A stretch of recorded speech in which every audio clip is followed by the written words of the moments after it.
Welcome back to the podcast. I'm Brendan, and I'm here with John. Hey, Brendan, what do you say if you catch a chicken watching you eat a salad? That's a profound question. I don't know. Chicken sees a salad.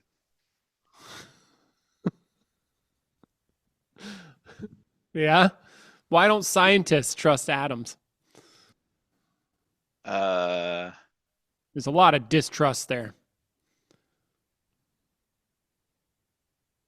oh shit. I'm revealing my ignorance. I don't even get that. There's a They lot of make up distrust. everything. Oh, yes, yes, yes, yes. Okay. Yeah. It's all made up. I'm just making it up. Yeah. Hard to trust somebody that's just making shit up all the time, huh? Mm-hmm.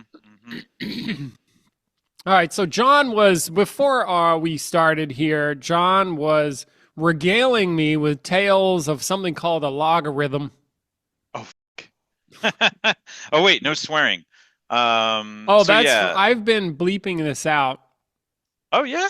Is it It's a little Is bit of is a it? pain in the Have you noticed any pattern to it? Is there like a code, like beep, Morse? beep, beep, beep. It's sort of a pain in the motherfucking fucking ass to bleep all this shit out and what the fuck, dude.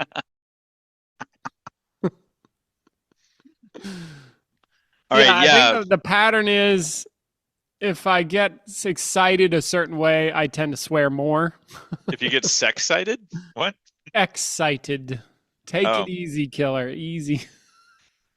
so no, I mean we were talking about logarithms really briefly, but only because I was just saying that I was learning more. I was brushing up on, shall we say, or yeah, it's been forever since I was looking at things like logarithms, and Not to be confused with algorithms. Logarithms are different. You can look it up. they are different. And anyway, and irrational numbers. And the reason Yeah. I was looking at irrational numbers is because computers can only, within an array of bits, which is like a continuous or a contiguous line, basically of bits, they can only store so much information. And so because of that, you can't store an infinite number. Right. Now, so that means computers lose precision, but some numbers are infinite anyway, numbers like pi. And these numbers, they don't repeat and they never end. And I was thinking about that and I was like, because they're called irrational numbers, what does that really suggest? And uh, what it suggests is that there is an aspect of reality that can't be quantified. Right. This starts to spark my curiosity because I think about there are places in reality that we can recognize Hmm. that are clearly infinite. They point to something They infinite. right, there's like a pointer that says, "Hey, infinity is here Yeah, somehow." Like, you can count forever. yeah. We don't, and I'm obviously like because of the work I do and we work on stuff and workshops and things like that and consider certain things. One of the things about infinity is we tend to, as Peter might say, it's like we tend to think of infinity as lots and lots. We can't do infinity with our mind. Mm, Our mind is finite, or it mm. works within relative terms, which are finite terms. Infinity is not finite. So we can't think it. And yet there's stuff like these numbers or these Irrational numbers. irrational Yeah, numbers that say, hello, yeah. something's going on that transcends or is not of the same kind, Yeah, and I think with numbers like perhaps. pi, it's even made a little more clear because if you're just counting to infinity, yeah, it goes on forever, but you always know what the next number will be. Pick any given number and you can just add one to it. But with pi and other irrational numbers, the numbers are infinite, but they don't repeat. So it's not like, or they don't go up in a in a patterned way. They're not predictable. Hmm. So 3.14, whatever, and then every number thereafter there's no pattern. You can't find a perfect way of predicting what the next number will be forever. And yet there always is one, and it's always a little bit more accurate than what you had before. Hmm. And that is really wild because it suggests there's something here. It's making stuff work in the real world, what we call the real world, the physical world. It's not Right. just an idea. The idea is the expression. Okay, we have this number called Right. We pi. have the symbols for it that we can Yeah, recognize. and we can make use of it. But it is real. It operates in the real world, but we cannot quantify it, and our symbol for it is only an abstraction. We can come closer to it, but we can never get there. You can't get there from here. And this kind of reminds me of my days studying, not to bring religion into it, but I went to Fine. a religious school, and they talked about You blasphemer. How dare oh you yeah. do religion? Well, no. They exactly. Well, no, there it was. What was it? It was metaphysics, and they were talking about how logic can get you to the point where you recognize that the need to go and learn more about reality, so to speak, is going to require something not logic. And they would say faith. They would say faith. Right, that's But probably where they jump to. yeah, but whatever it is, it's beyond the logic. And the logic can get you to where you recognize that what you need to go there, if it's possible at all, isn't going to be logic. Right. And I just think that's so fucking cool. That is And fascinating. there's more than one of these things, and we can find them if we look deep into into this world. So Yeah. That's interesting stuff. you've got some mathematicians that get into your work, I know. We do, yep. There's Yeah. one guy I know, he's MIT. There's another guy, doctor in theoretical physics. Hmm. Well, it's not math, but there's lots of math involved there for sure. Yeah, I was just trying to think. There's a quote by Kant, or is it? No, it might be Heidegger or something like that, and he's talking about. No, it's Kant. It's a Kant quote about you can't. They're like certain questions by their very nature, as far as I understand it, and I'm about to look up the quote so I can talk more clearly about it, which is like the questions themselves by their very nature demand of you to basically go beyond the Rational. subject matter because Yeah. of the nature of the question. And there's lots, I mean, we do that. We eat that kind of stuff for breakfast on the regular over here for like a contemplation intensive. That's like all we do is work on that kind of stuff where it's like you can't, there's no process, there's no like relative process I can use, no logic. Now logic may help in the sense that like it gives a direction, like, hey, look over here. Yeah. But at the end of As the logic pointer, can never a do pointer. it. A pointer only. It's like, look that way. And then I go, what the fuck is that? And logic goes, I don't know, I can't do that.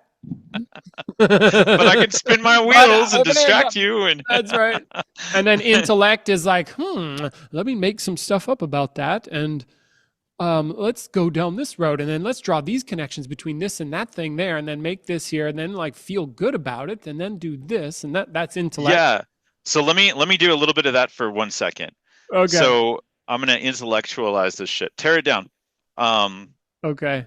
I Hang on, think. Go ahead. let me look up this quote by Kant. Yeah.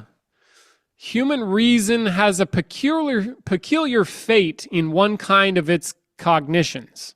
It is troubled by questions that it cannot dismiss because they are posed to it by the nature of reason itself, but that it also cannot answer because they surpass human reason's every ability. Yeah. Hmm? Yeah. Well spoken. Yeah, Well, Kant. that guy was sharp. Hey. Yeah. And I think he's probably German, so it'd be like a translation, but still, that's like, Hmm. was Kant German? I want to be clear here. Let me see.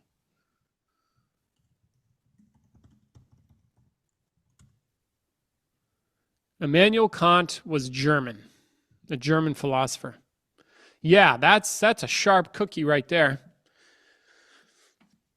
Yeah. So I think that Ching Shin, and you're going to hate this, Oh, is right. We're intellectualizing, and I can tear it yeah, down if need be. Okay, go. yeah. I'm going to put it in the same realm that magic, schools of magic and religion fall in. All right. Now let me back it up before Please you tear it down explain. because Yeah, that's I'm just a like, statement. that's a bold that's a bold Yeah. statement from a one-eyed fat man. All right. Because religion and mysticism, both go to the place where logic is not sufficient. But then the mistake that they make, and what the endeavor of Cheng Shen, as it has been communicated to us, uh, is to go beyond logic, but to also dispense with the beliefs.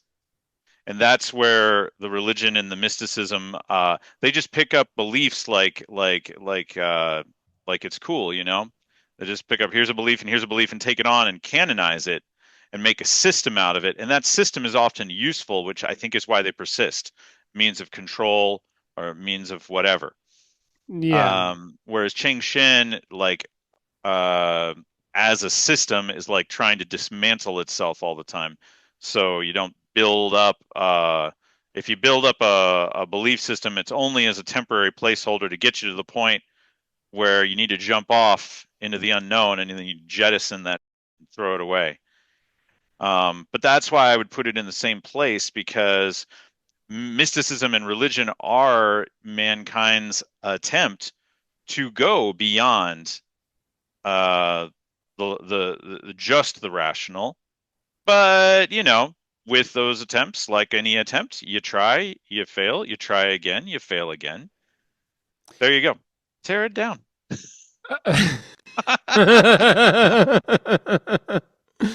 I would say no, not at all.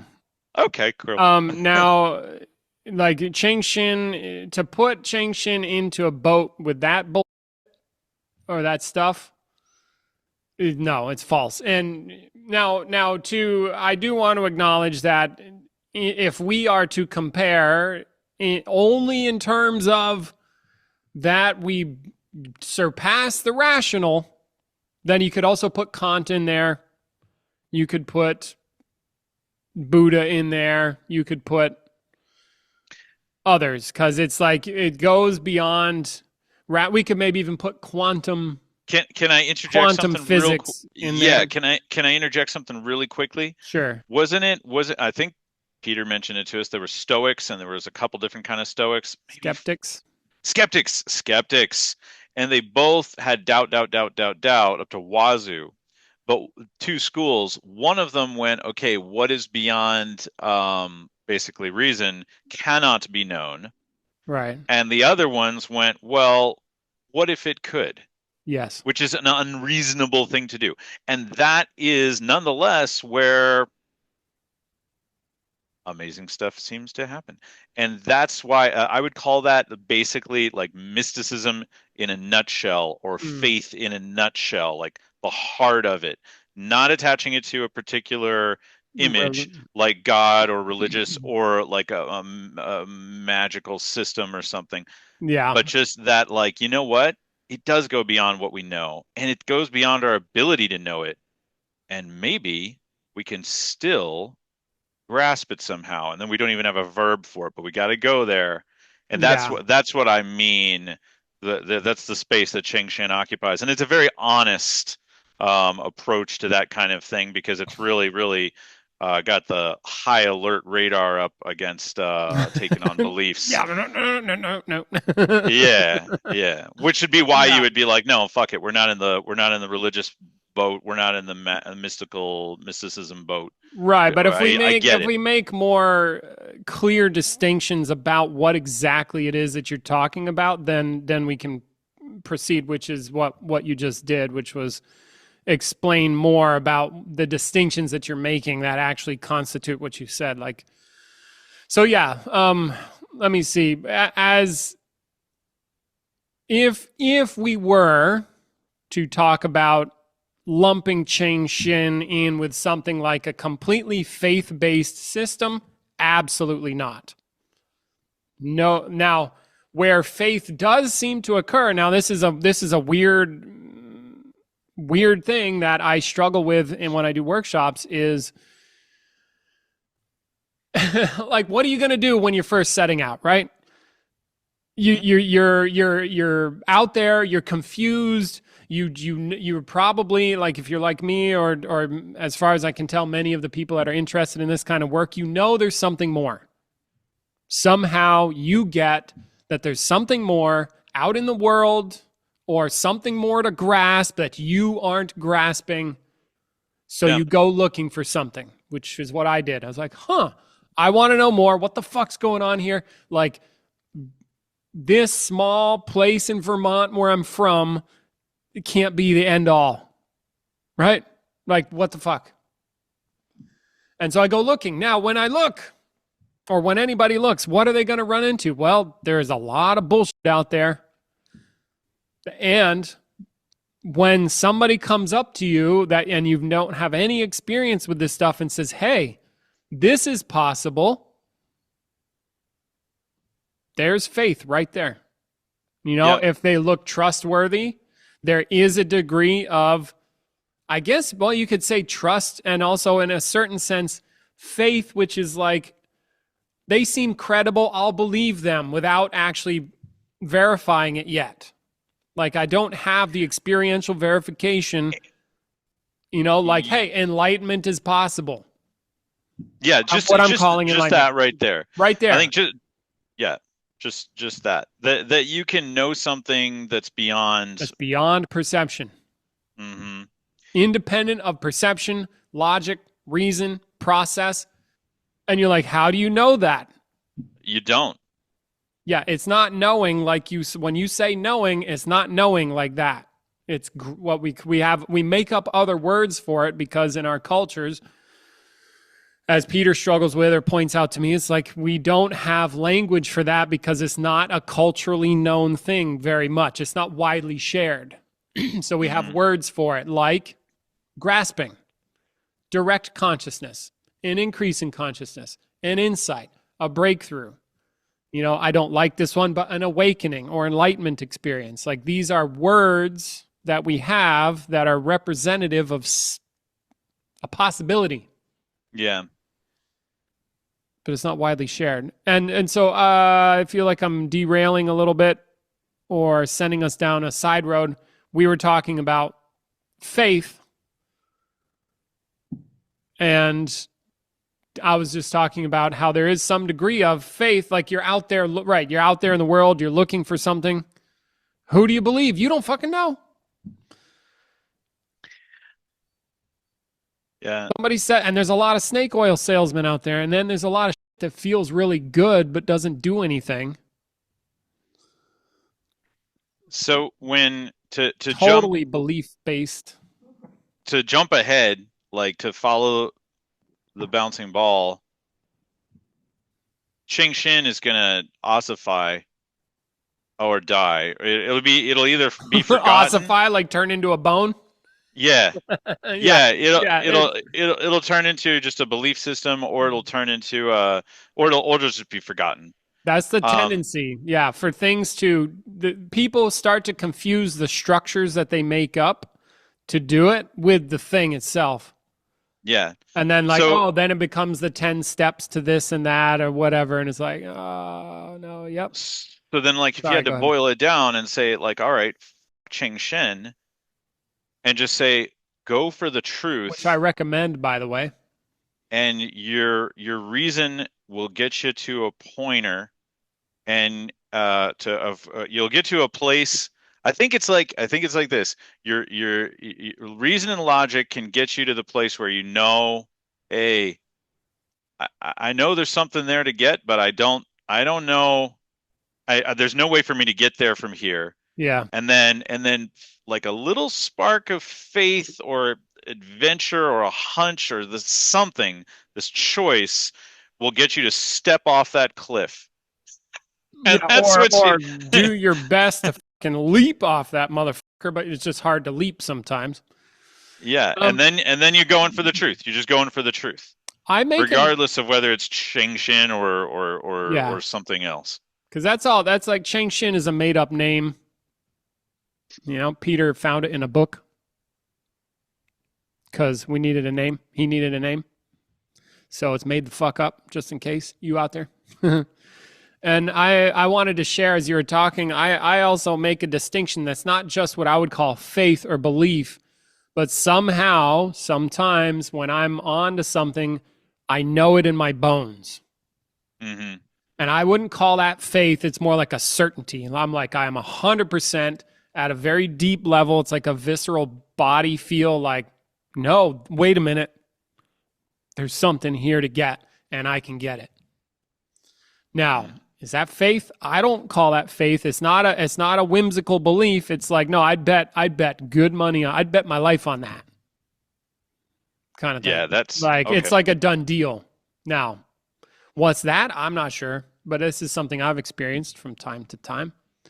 It's like, no, there's something to get. What the fuck? It's right there. Huh.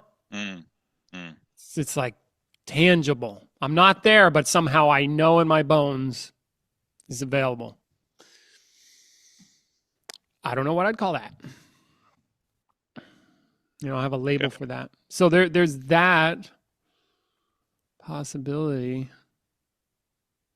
So yeah, so what do you do? What do you do where a lot of people Oh, right. Then your thing, right? You're saying, yes, you can use logic and reason to get to this place, and then you can realize, and then you can leap or whatever. And then do you see how that could easily become the John system? And then we're off to the races again. It's like this.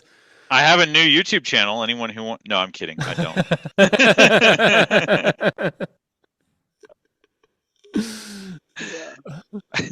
So John's 5 easy steps to enlightenment. No, I'm just gonna do 3, man. 3 steps. Reason, faith, get enlightened. Yeah. And it makes me also think about like a time I was talking with Peter up at the house. You know, we were having a conversation, and he explained something to me, and I feel like I got it on a deeper level. It's like, oh, there's like when people go for the truth, it's like there's the concept world, the world of concept, which we can recognize. And we do this in workshops. You're invited, come do a workshop, of course, blah, blah, blah, sales pitch, links, whatever. You know the thing. There's your concept world. And then somehow there's this physical world. So there's concept, and then there's a physical world, which what does that consist of? All our perceptions. Like the most real, you see, if we go from unreal to real, what's more real, a thought about something or the object that's about to hit you in the head? It's like, yeah, it does not matter what I fucking think. Objects, if an object is going to come at me, I get out of the way or die. See, it's like there's a very real, that's real. Concepts aren't real, right? So we got this concept world. So we're trying to go for the truth, which is like what's real, right? You got your concepts. You got your concepts here. Then you get more real and you go objects. But then if you get rigorous, what are objects? Well, it's going to fall under like 5 categories that I know of: sight, sound, taste, touch, smell. There's nothing outside of that. Oh, feeling, like a feeling of something. That might be like touch, but like a feeling, a sense, right? You have a sense? Okay, you got that. But then that's only perception. That's not what's really there. That's what you perceive to be there. And then we can make arguments, blah, blah, blah. If you're doing sight, we can rip sight apart really quickly because you only see within a certain spectrum of light. You don't see the other, you don't see infrared, you don't see UV. What's that about? So you're missing a whole bunch with your sight. So you're actually not seeing everything that's there. You're seeing very limited. Same with your hearing. Same with probably feeling, like what you feel, vibrations, whatever. Sure. You don't, certain shit you don't feel, right? So there's a whole bunch there that you're missing. So that's not what you're seeing, and what you really think is most real, like objects, aren't. And then where everybody fucks up, okay, most people fuck up, is when they go for the truth, they go back into the concept world and not realize it. They don't go for what's there. They miss it. They go, and something they read, and something, a concept they heard about, and it looks real because your mind is really fucking strong. Now, the truth lies in the place where it is, which is an unknown always.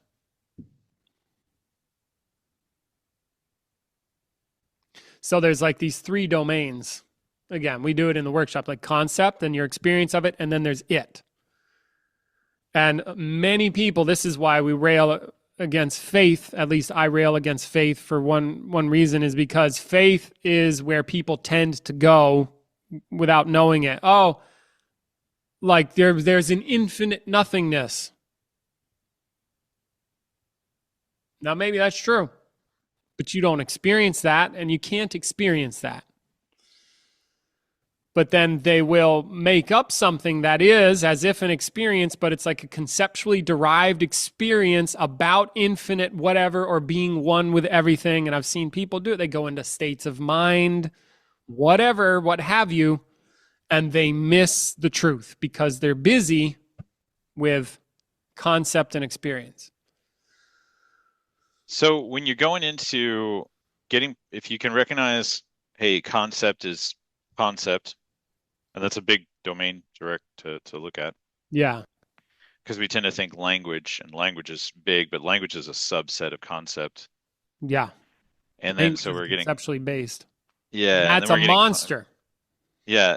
So just distinguishing between like concept and perception via sight or any other perception, like just sensory, raw sensory, like hard to sensory data this is like a meditation in itself. Like just putting your attention on that is a real thing. And then noticing that the perception that I have of things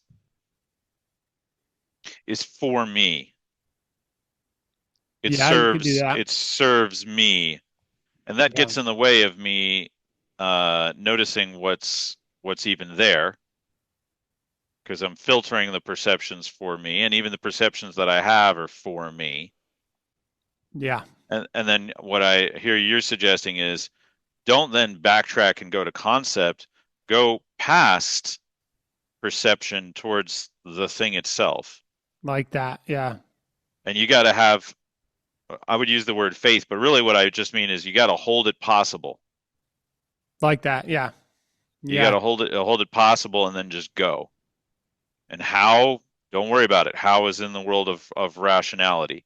You just go. Yeah, you just go do it. And it speaks to when I'm prepping people for workshops and talking to them about contemplation, we have a tool for that. It's called, and I do it like this because it's called, that's just the label, contemplation. What is contemplation? Is what he said. Go for it. Discover it. Go. Hurry up. I add the hurry up because, again, people have got concepts about how long the shit needs to take. Motherfucker, shit doesn't need to take any time because it's already true. And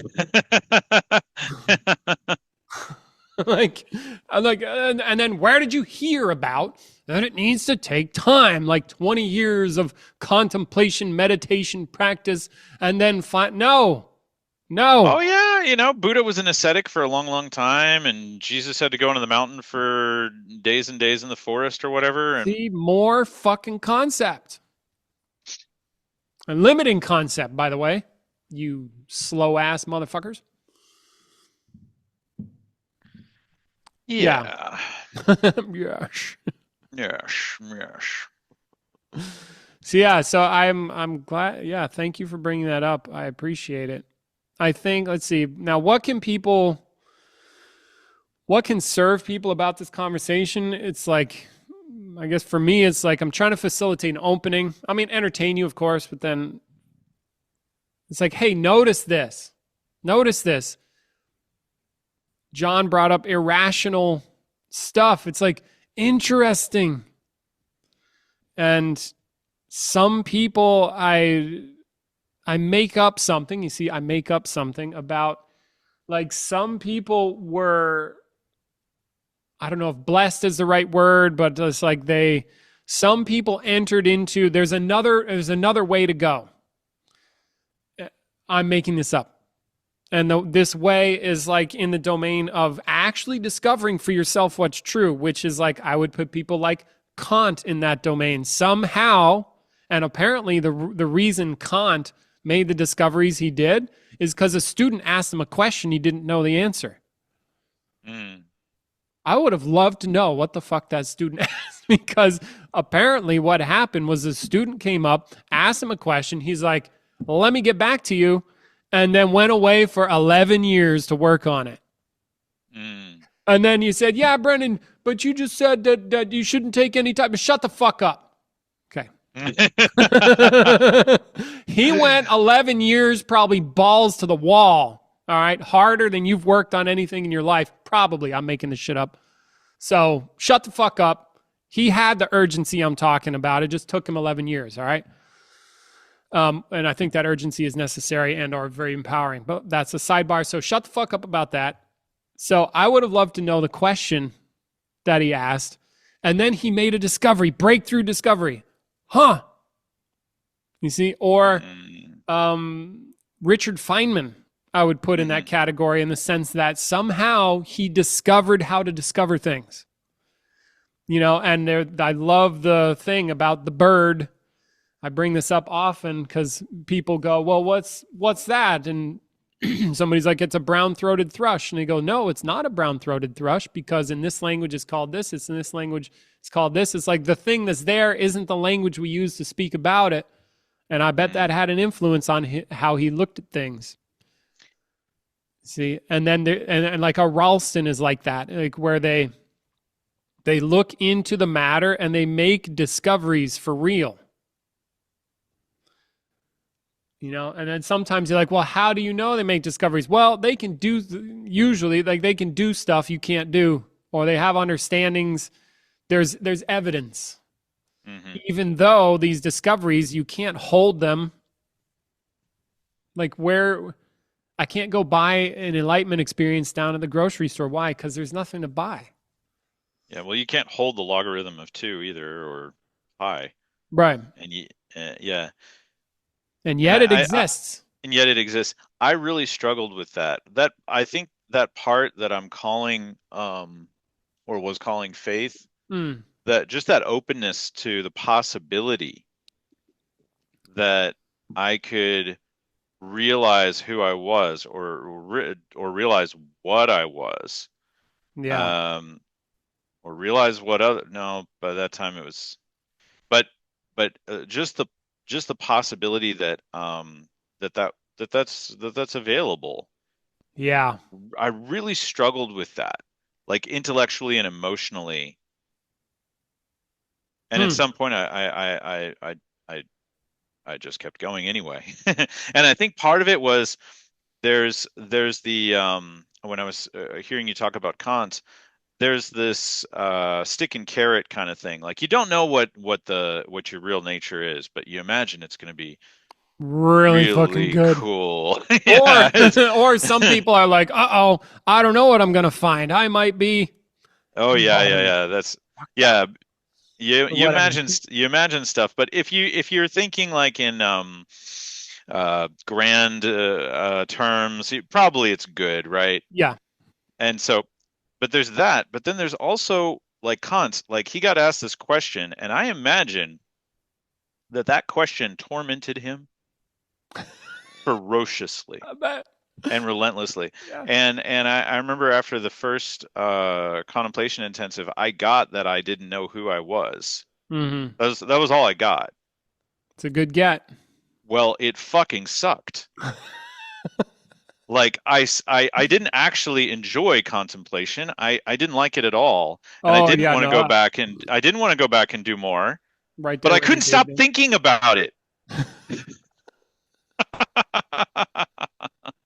And I think that's the wolf, or the carrot and the stick. That's the stick that's like on your heels, and it's just like it's driving you mad. It's getting at you, and you just gotta go, you know. Yeah, And then you're gonna find a little wherewithal, a little faith, a little something that's gonna get your ass over that beyond reason. yeah, yeah. And there's other, as you were talking, I was considering there's other stuff sometimes that gets in people's way, which is like if, for example, if somebody was raised really religious Hmm. and they want to get what's true, I'm just postulating they're They want to likely to have confirm some. their beliefs. Yeah, no, yeah. Getting what's true is a lot different than confirming beliefs, as you know. And the truth will reveal what's true. And at the end of the day, religion it's a made up conceptual fabrication and just believed. It is a concept that is believed. And then it starts to lose its power perhaps, or it starts to be revealed for what it is. And if people were raised very religiously, they could have a bit of a challenge with that. I'm just saying, I think I've seen it before more than once, at least The people sometimes that have with Muslims. power. I mean, people. What the people are looking. What have you seen Well, just that, before? like, people have they're brought up a certain way. And when they go looking for the truth and they get really honest, it starts to conflict. Like they're not supposed to do that. It goes against their beliefs, or it starts to destroy, as if, it's like something that they thought was real starts to get revealed as not real. Uh-oh. Yeah, This is the most real, solid thing. My faith is real and solid, and I'm supposed to do that, and I'm doing the truth. And the truth yeah. says it's not real, it's not solid, it's fake, it's made up, it's not even that healthy or whatever. And then you're a heretic or an infidel, or you're Yeah, and becoming. now you have all this programming about you're wrong, you're bad, you're going against your family, your faith, your religion. You see how that could conflict? I'm just saying, I'm not saying this is a fixed thing. It's just I've seen stuff like it. And then how are you going to continue? Well, it's not like anyone's ever been killed for not following the established orthodoxy. Right. Don't get me started on that shit. Jesus Christ. Okay. See what I did there? Yeah. Like that kind of stuff. Here's a new idea. Let's love each other. Kill him. Or like Galileo almost got hung for saying that the Earth was not the center of the universe. Yeah. Or like, I mean, that kind of stuff. Don't get me started. Fuck. Like, yeah, you start messing with people's faith. And like, I was on a bike ride with Peter, and we talk about all kinds of stuff. And I'm very much, well, I go full Ludo on stuff, and I'm like, just destroy it. Fuck it. Like the whole Christian church, as far as I could tell, I'm like, we could just do without that. A whole thing, just bye-bye. And Peter's like, not so fast. I'm like, why? He's like, it's not that I'm not okay with that line of thinking in principle, because it's like, anyway, some ideas there. But if you go ripping people off of stuff like that, especially stuff that they built their whole life on, and you don't give them another structure, there could be some serious consequences. Yeah, for sure. That would do more harm than good. Yeah. I was like, that's wise of you, because I am just like, burn it down. And he's like, don't burn it down so fast. Because that other stuff, I'm like, oh yeah, you're right. It's like that stuff is strong. It's like that belief systems, the way life should go. I mean, I've had countless challenges doing contemplation work. Like, it sucks at times. Really sucks. Or like Bodhidharma, the guy comes up to him, "Will you teach me?" He's like, "No, you don't have the nuts for spiritual work. You don't have the balls, the balls or the ovaries, whatever the fuck you want, right? You don't have the balls for this. Why? Because it sucks sometimes. Bad. I go through stuff." So he cut his arm off and said, "Do you believe me?" I said, "Okay, I guess I better teach you. You're a cripple now." Whatever. Can't even take care of yourself. Yeah. So I don't. Yeah, it's anyway. I was just that came up for me as you were talking about. Did I? Is there what else do you have about that? I feel like I sort of took over and. Oh, it's fine. Just when I was looking into this, the horror logarithm 2 is not rational.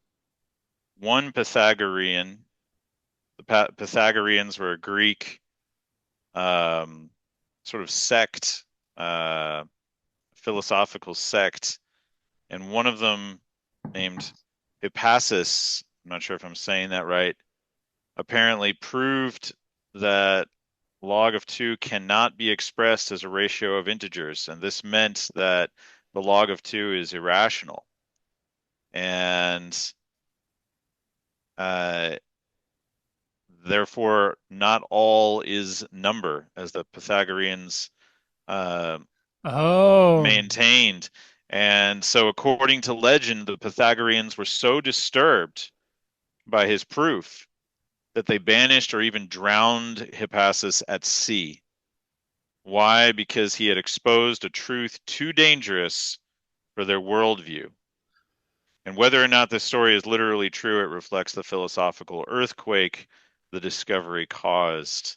Right. You see, so we could do what? Yeah, there you go. We could do a whole podcast probably on what the fuck is that? That thing that's like, he discovers something true, they kill him for it. Why? Because it goes against something they have going on. Yeah, well, like, why was Peter telling you, wait, hold on, don't burn it down? Yeah, it's the same thing. Like you get whiplash. There's a backlash. Why do we do that? I think we have the answer. Survival. It is. It's like yes, like because I have the answer. You have the. We have the answers. We've got a label for that. It's survival. It's what you're actually committed to. It's yourself being that way. And what I mean by yourself is you see this whole room here. It's this whole experience. This is that. You're committed to that. And when stuff starts to monkey with the foundations, we have a problem, usually. Why? Does it continue? Well, again, it just, yeah. It gets down to life or death. I don't get to be. It is threatening to who? Me. Yeah? What's a me? What's a me? Mario. It's threatening to the order of things. Yeah, and how is it that we even know there's an order? Because that guy told us. Right. And he got it from that guy. And that guy got it from his teacher. And he got it from the 7 spheres of Ishmael. Yeah.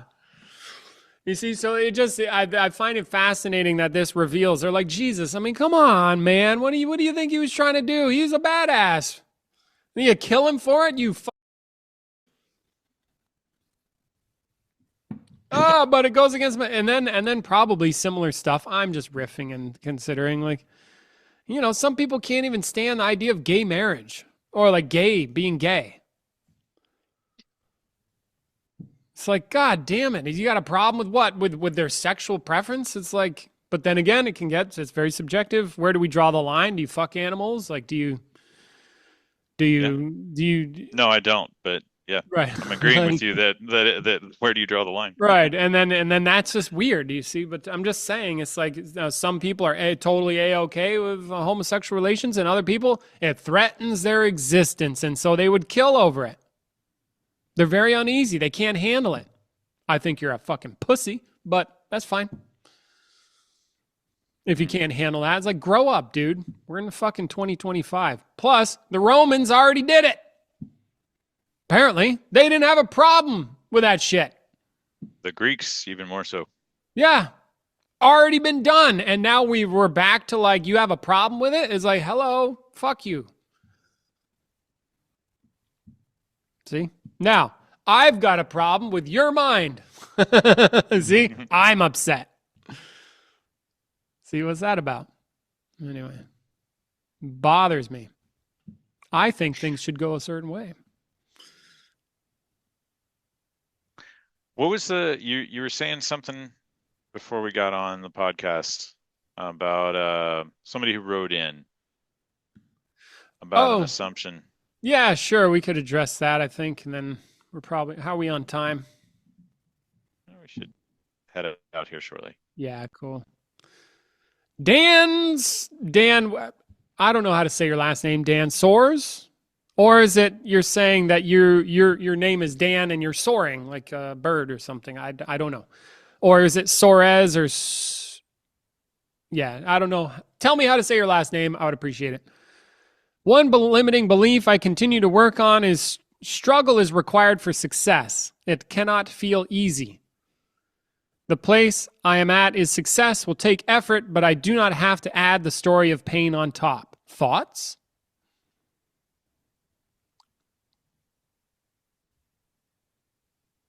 Do we have something for Dan? My initial thought is, yeah, go ahead. Don't add the pain and go for it. Now, but he says, let me read it again. One limiting belief I continue to work on. Okay, well, actually, is struggle is required for success. It cannot feel easy. A limiting belief. Well, how is it a limiting belief? And when you say you continue to work on it, what do you mean? That would be two questions I have. The place I am at is success will take effort, but I do not have to add the story of pain on top. Thoughts? Success at what? What's the objective? Right. We don't know what the objective is because success is completely relational to the objective. So it's like, right now I'm very unsuccessful at skydiving. Okay? Because I'm not skydiving. So I'm unsuccessful. But well, we can make some assumptions that he's talking about business or self-improvement or jiu-jitsu. We talk about that a lot. We tend to do martial stuff. Yeah. Yeah. And I don't think that it's like there's a distinction between struggle and unnecessary struggle. There you go. And it seems to me that as a human being trying to engage in anything that's like significant, there's going to be some struggle. If you're trying to learn, you're trying to grapple with new stuff. If you're trying to literally grapple, do something you've never, literally grapple, do something you've never done before. I mean, grappling is struggle. It's just you're getting better at struggling than the other guy. Yeah. So you can't do it without struggle. And then the objective is to part of it, like efficiency is like struggle less and get more. Yeah. You know, here you go. Like you can use, one thing you can do is use effortlessness as a guide. I have an objective now. How can I do it the easiest, most efficient, most masterful way? Now you have a shitload of work to do, and that will be a struggle. And it's true, you don't need to add extra pain on top of that, but you do need to do the work. I mean, I can't think of one thing ever anywhere regarding getting good or improving where it is not a struggle. If you're going to master something, it is going to take a metric fuck ton of work. That's just the deal. Like Kant did not go 11 years without a struggle to get his breakthroughs. And the bitch of it is like you were saying earlier, and I get why, and do it now. Like if you're talking about enlightenment, which is not a process, like for your mind, I think that like the mind does something for about like half a second, but like the but there's no real process. Yeah, that's not a struggle. Do it now, and you might struggle for 5 seconds. You might struggle your whole life. Yeah. And you've got to be willing to struggle. And part of what makes it willing to work is like the impatience. Like you're impatient to get it now. Yeah, get it. Yeah. But if you don't get it now, then be impatient to get it now. And then if you don't get it now, then be impatient to get it now. Yes. And that continues. Like Peter said, one of his powers is being impatiently patient. And I'm like, yeah, because it's like you do it now and you do that for however long it takes to get it, period. So it's it goes rapidly. Some people just kind of like they try it out, then they know, and then they try it out, then they don't. It's like, no, immediate success now, you'll fail, do it again forever till it's done. Be impatiently patient. And things, if we're talking about things with process, which is like almost everything that we deal with, there are going to be steps involved. There is going to be progression. Yeah. You know? And even plateaus. You might go plateau also. Yeah. Then or you have setbacks. Or you'll get fucked up or you'll go down a wrong road, end up somewhere else, have to backtrack, get back on track. It's not a straight line. But yeah, no, the struggle's there for sure. You can make it worse on yourself, though. You can do that.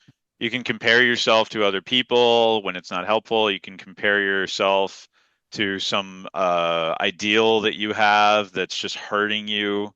You can tell yourself you're no good and that you're not worth anything, and you punish yourself for shit. You can do all kinds of you can go down a road stuff. Like I need to have motivation, otherwise I can't do it. So then you can toss that idea out and just do it anyway. That's a common one. I need motivation. No, you don't. You need to fucking do it. Yeah, so then you can eliminate, and that's a process in itself. I know from doing the martial stuff when I was training, I used to beat myself up a lot. Now, I haven't trained as much, actually very little in a while. And I suspect that when I'm going to learn something, it might be there, but I'm very much less on that. Why? Because it doesn't do anything. It's not efficient. Oh, but then you might have an assumption. Oh, I need to beat myself up because then I won't do it. No. That's another assumption. You don't need that either. Just toss all of that, do the thing, do it ferociously, struggle, work on it, get it. That's the best way, as far as I can tell. And approach it with intelligence. Don't be stupid. Be smart about it. But I hope that covers some of what you're considering. Those are some of my thoughts and John's thoughts on that. And maybe clarify if that even is a limiting belief or if it's just a fact. And also clarify success at what? Like Fred Astaire undoubtedly worked his fucking ass off to make his dancing look easy. Peter Ralston worked his ass off to have martial arts effortless. He worked his ass off. The dude is no slouch.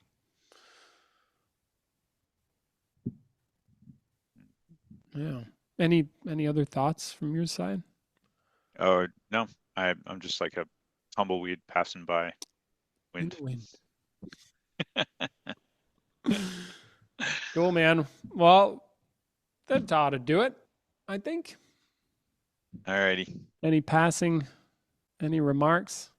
Come do a workshop. And then also I'm shifting gears a little bit. If you want to get involved in this work, like you like this podcast or you want to actually take some steps toward that, like actually get involved. Because again, literally it's like martial arts. If you want to learn the techniques, you got to go to class. You want to learn how to paint, you've got to go study painting. You have to paint. You have to paint pictures. You want to get conscious, you got to get conscious, which means you got to do something about it. You have to increase your consciousness somehow. How? Well, we have a weekly newsletter. You can, if you want to get involved, weekly newsletter, free, sign up, link in the description. You want to join a community, again, free to join. Come check it out, dip your toe in. Come join us on school. If you're ready to be serious, like I said, like I keep repeating it again and again, is like I never had a. To me, when I saw Ralston, I'm like, I'm in. Where do I sign up? I didn't. It took me like 30 seconds to figure that out, and I've been here like 20 plus years. It's like I don't know. See, so I think I'm not normal in that regard. It's like when I found him, I was like, bingo, good to go. And here I am. So I don't think that's the norm. I think the norm is check it out first. So come fucking check it out if you want to, or just jump right in. It's up to you. But weekly newsletter, check us on school. And if you want to get involved, come to a workshop. If you're really crazy, come to a 3-month program. I mean, don't bring your crazy, but I'm just saying by normal standards. We don't cater to crazy. You will end up in a hospital. We will throw you out. This is not my problem. And we're not a psych ward. So if you got that kind of problems, this work is not for you.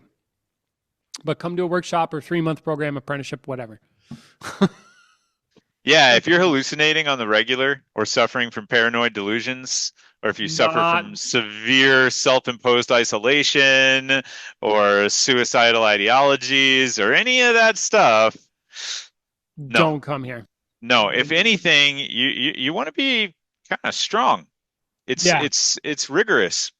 Yeah, it is rigorous and it's challenging. If your mind is fragile in those ways, you're either going to have to take it really slow or just don't do it at all. Go do something else with your time. That will be start with the newsletter. Start with the newsletter. And then don't come here. or do some Brazilian jiu-jitsu. Do some physical labor. Get in the physical world and get out of that mind shit you got going on. Clean your room. Jordan Peterson, best advice ever. There you go. Yeah, do that. That'll help.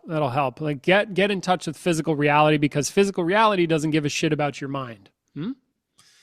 These are good things. But your mind does give a shit about physical reality. That's why when you clean your room, you feel better. This is true. And you can recognize these consequences and intentionally sculpt reality to give you the consequences that you want or that are good and healthy and powerful. Or you can do the opposite. But do the good shit. Thank you very much. Thank you.